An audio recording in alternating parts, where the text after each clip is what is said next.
Two Latin American nations facing critical economic situations go to the polls this month. Voters in Ecuador and Argentina must choose who will lead them out of their crises. On Sunday, in the Argentine capital Buenos Aires, candidates debated over who is to blame for the current economic malaise. Leading the polls, the ultra-liberal candidate Javier Milei is proposing dollarization and cutting back the state. We propose to reform the state, drastically lower public spending, reduce taxes, simplify the tax system, thoroughly deregulate the economy, privatize to get rid of the harmful state enterprises, open up the economy and close the central bank. Argentine voters are being presented with starkly different options for the future. With poverty rising and annual inflation topping 120%, some Argentines are looking at radical options at the polls on October 22nd. Economy Minister for the current administration and presidential candidate Sergio Massa apologized.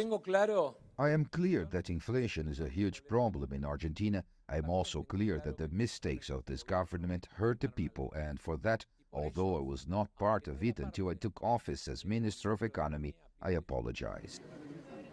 Meanwhile, in the Ecuadorian capital Quito, two candidates are in the final stretch of their campaigns. In Sunday's debate, leftist Luisa González and centre-right Daniel Noboa promised to crack down on organized crime and spiraling violence. I'm going to retake control of the country that has been taken away from us.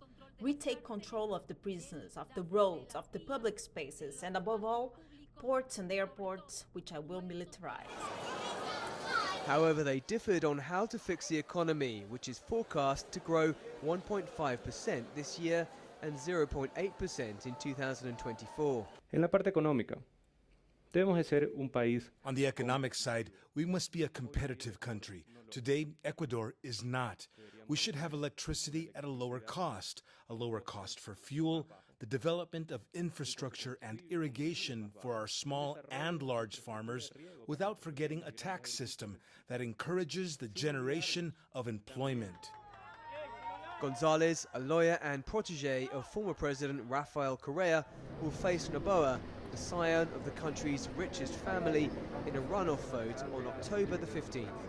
Dan Collyns, CGTN.